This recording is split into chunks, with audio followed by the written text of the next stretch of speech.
I'd like to introduce Tris-Baker Smith to you.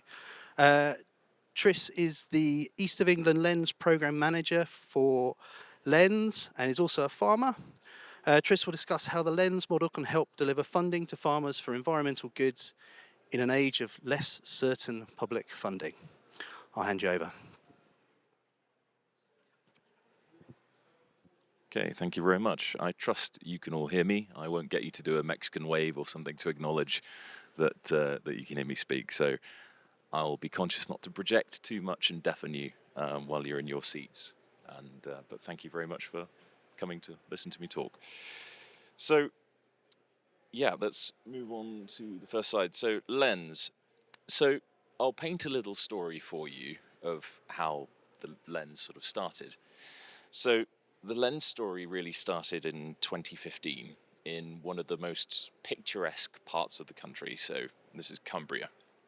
And for those of you that know, Cumbria at that time was subjected to huge flooding, torrential rain in lots of parts of the country, as we're now seeing as a more regular occurrence. And Cumbria, for those that know, is home to vibrant rural communities, strong farming traditions, and also obviously some of the UK's sort of most famous and best kept landscapes.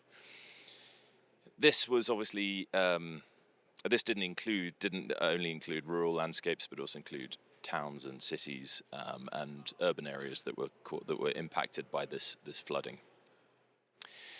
This also included this flooding included a vital element of the rural economy, which was the region's dairy farmers. And this mattered not only for the farmers, but also for milk buyers, including Nestlé and their milk production plant in Dalston, which is right at the heart of this flood impact area. And at the same time as the work with Nestlé and First Milk, 3Keel, this is the company I work for to administer the Lens programme, 3Keel happened to be working in the area with a local water company, United Utilities, on water quality issues they were having in that catchment. And the particular levels of phosphates in the water. And a key contributor to phosphates, obviously, was the runoff from dairy farms as impacted by the flooding. And together, we were just exploring measures to reduce the application of fertilizers and runoff and to manage the water treatment costs. And United Utilities were in the process of putting together a business case for improved water treatment for phosphates in Cumbria, which included a significant investment for a water treatment plant around £20 million. So we started to recognise as a result of this that all of the needs of these bodies, these organisations and these groups were, although quite different, they all met in the middle somewhere, and that they all became this sort of holistic circle. And really then the trick was, how do we unite these organisations around a common interest? Well, we now work with organisations that are dependent on the landscape. So from food and drinks manufacturers, water companies, local authorities and many other stakeholders to identify risks from underperforming landscapes and what steps need to be taken to future-proof their organisations and to adapt and mitigate climate change where possible, protect soil health, which is vitally important for farmers, support the vibrant communities and good livelihoods. So I'll move on to the slide.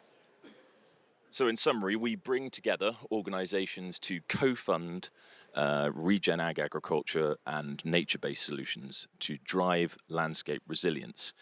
We're currently in operation across Europe now, so the green areas, you can't quite make out the text there, but the green areas are the areas where Lens is currently active, so Yorkshire, east of England, Poland, Hungary, Italy. It's actually my colleague that gets to work on the Italy project, which I'm devastated about because it's Prosecco champagne, so, you know, each, I guess, has its pro. And then we've got potential new projects as well, starting in Spain, Netherlands, the Leven up in Scotland, which is super exciting. The Spey, any whiskey fans will be thrilled that we're in operation up there. Ireland and also Wales, and we know about the sort of the water quality challenges that they're having in Wales. So what's the problem? Well, I think farmers most of all actually have a better understanding of what the problem is, because we experience the issues in the landscape every year. We try and get a crop in the ground, so we know that a third of the world's soil is degraded, 73% decline in wildlife population since 1970, and that actually shocked me, because I sort of assumed that the downward spike had really started post-Second World War, but actually from 1970 there's a huge downward spiral of biodiversity in this country.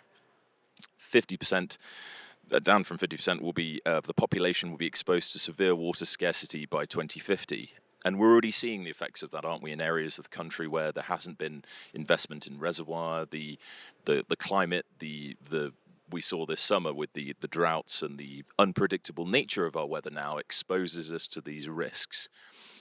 And Lens is really all about how we all sort of combat those risks. So farmers, businesses, everybody with an interest in land, combating risk. Okay, so threatening food security, livelihoods and infrastructure. So this just demonstrates how all of these things are interconnected and linked.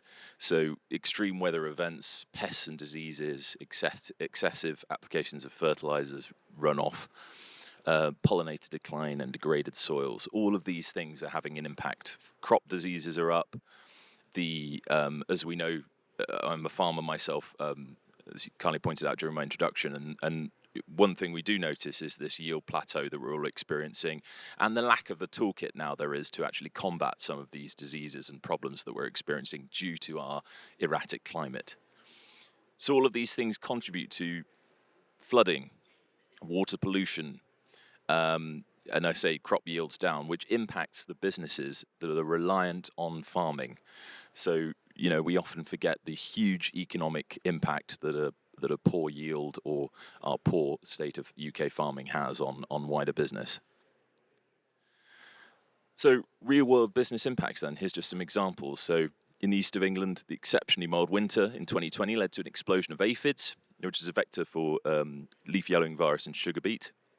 And that was British Sugar actually came on board for 2023 as part of the Lens process.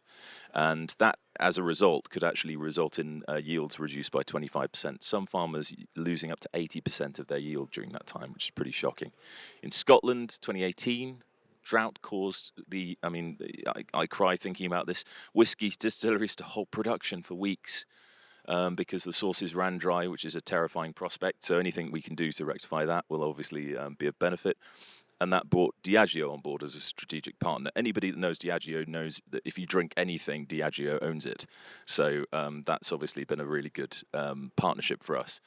And as I mentioned, Northern Italy, 2023, a combination of droughts and intense rainfall events caused major issues to vineyards, and Prosecco DOCG was massively impacted, and they have came on board in 2022 as a funding partner. So what's the solution then? Well, the Lens solution is unique. It's what it does is complicated, but to do that, we try and make it as simple as possible. So here's a sort of explainer.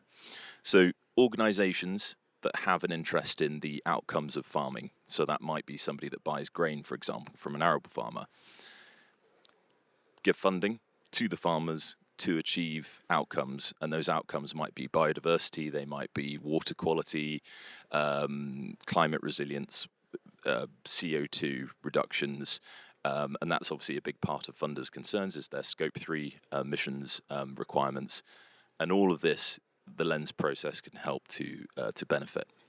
And obviously, as a farmer, I don't know if I'm talking to all farmers or a bit of both, but if as a farmer, the benefit of that is that you're getting funding for something that otherwise you might not do, but also you're getting funding to transition your business to a more regenerative cycle, which, as we know, anybody that's tried it, there are costs involved in doing that, and this appreciates that and compensates. So hopefully we get the benefits for soil health, biodiversity, water, climate mitigation, and farmer well-being, because you're not broke, which is always a good way of starting. So our mission is to regenerate the landscapes that we all depend on. So what have the impacts been in 2023 and 2024? Well, 60% reduction an average of pesticide from lens farmers, 14 kilograms amount of reduction per hectare of nitrogen use, 49,000 tons of total reductions in emissions, 1.83 tons of average soil organic carbon increase. I assume that's a lot. And plus 155% increase in key species, which I'm really, really interested in, because as a farmer, one of my interests is actually the biodiversity and habitats on our farm. We have a small farm, so we're not large arable farmers. We've got a small 200-acre farm in Northamptonshire. It was mainly arable, and now we're trying to move it in a slightly different direction, because we're recognising that as a small farm, it's increasingly difficult to operate in this current climate. And sadly, I'm not in a lens area, so I can't apply for my own funding, which is a shame. So what are the barriers then to transitioning to the system? Because we all know Regen Ag sounds wonderful. What are the things that get in the way? Well, economic barriers is a huge part of that. So the upfront costs, the initial yield decline, because there always is when you're moving to a new system, and that often is enough to put a farmer off. We operate, for those that sort of don't know, farmers operate in a cycle, and if you get one incredibly, poor harvest, for example, and you've just tried something new, you're going to assume that's part of the problem and not do it. And that is part of the journey that we have to take people on, is to understand that there's a bit of a drop, and then hopefully your yields start to increase when you have better quality soils and inputs. Limited access to financing. We've recently partnered with a rural banking group to hopefully provide lens farmers with competitive finance rates, which has been super exciting.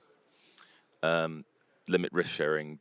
Obviously, land tenants can't justify the long-term investment, which is always a problem.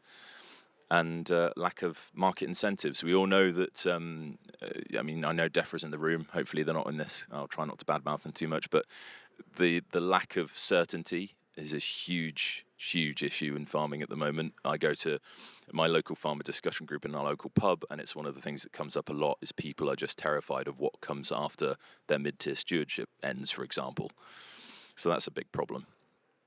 And then you've got your operational and social barriers. So limited implementation know-how. So a lot of the time people are reliant on sort of second-hand information to implement this stuff. Limited farm data and metrics. We don't have access to that. Inputs, so access to inputs, tools, technology, all that sort of thing. Lack of trust. We know the story. So our funding model, hopefully, gives space to farmer agency and innovation. So this is an example of just some of the things that that farmers have managed to achieve through the lens process. So cover cropping has been a huge thing. So cover crops like sunflowers in the east of England, one of the most popular practices, seeing real benefits to soil structure. Min-till equipment. So we've for ample justification, we've invested in minimum tillage equipment on farms, which is an incredibly expensive investment, but one that is very, very worthwhile, because if you haven't got the equipment, the farmer can't make that journey into Regen Ag. So that's a really important part of the program. New species, rich hedgerows. Hedgerows is a huge thing I'm passionate about. So seeing new hedgerows planted, not only for biodiversity benefit, but also the flood alleviation benefits as well. That's one thing that's not so widely understood, is that by diverting water, by reducing the speed at which water runs off a landscape, you can have real benefit for flood alleviation. So that's been a real positive. And there's an example of just a leaky dam. And that was actually an example of how Lens not only works with the farming community, but landowners more broadly. So that bit of land there that you can see, that's in a public park in Northampton, owned by the local parish council. So they applied through Lens funding, and we managed to fund some leaky woody dams to slow water that was running through the park, flooding homes, but also washing out arable fields as well. We've developed a leading protocol for regenerative agriculture. We believe it's leading because we're aligned with the following standards. We also have leading technology partners in the MRV, which is monitoring, reporting, and verification. And why is that important? Well, it's important to so that the people that are funding this thing have confidence in what they're funding. And the only way you can achieve that is by having really rigorous industry-leading monitoring, reporting, and verification, so that they can understand the impact that the measures the farmers are doing have on the landscape, and that they are able to demonstrate the positive effect of that and the positive effect of their funding. So we're interested in these the KPIs: soil health, biodiversity, water, and climate mitigation.